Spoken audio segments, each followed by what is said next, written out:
For today's segment, I've chosen to look at the article Family of Deceased Man Pens Brutal Obituary. Writing his death proves that evil does in fact die. Real edition, Inside Edition, posted February 11, 2017.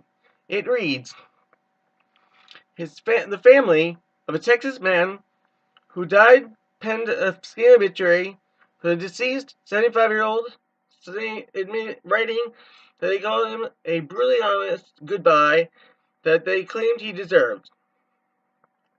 Leslie Charping died in January after losing his battle with cancer, leaving the earth 29 years longer than expected and much longer than he deserved, read the obituary, which ran on the Carnes funeral home website.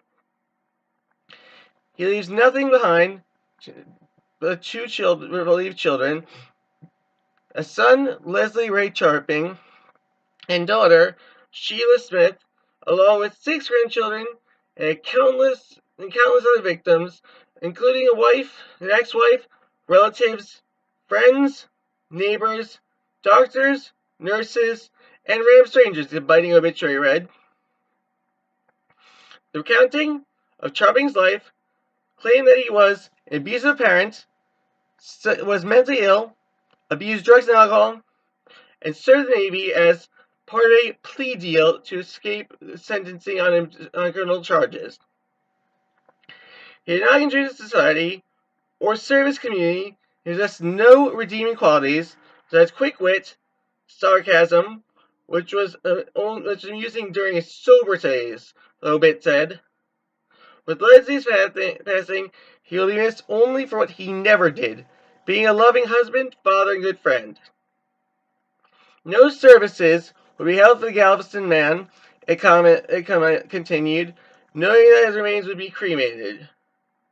His remains would be kept in the barn until Ray, the family's donkey, wood shavings run out, it said. Leslie's passing proves that evil does, in fact, die. Hopefully, marks the time of healing and safety for all. It drew the ire of many readers, who expressed their outrage that Charping's obituary served as condemnation for the man's life. This family should be ashamed. How dare you judge another? We're all flawed. You guys are really flawed, one person wrote.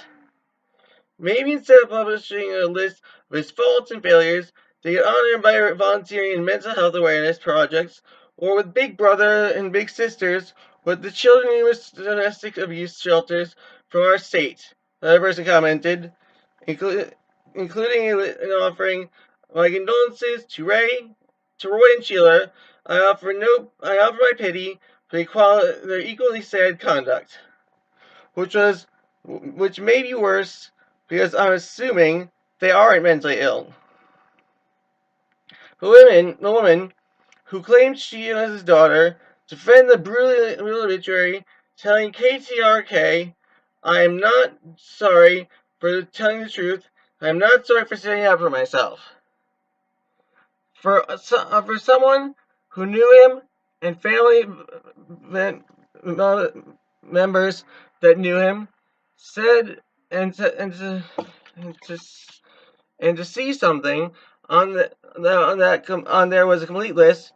It would have been an insult to everyone that he did bad things, and there was a lot of them. Smith continued, I couldn't even write in good conscience because it's not going to bring closure to anyone or to myself. Okay, here's what I'm going to say. This obituary was disgusting. I mean, I don't have the best dad in the world, but I would never say something like this about my dad's obit. I mean, to brutally shred their father to pieces in a post for the whole world. Like I said, they should be ashamed of themselves.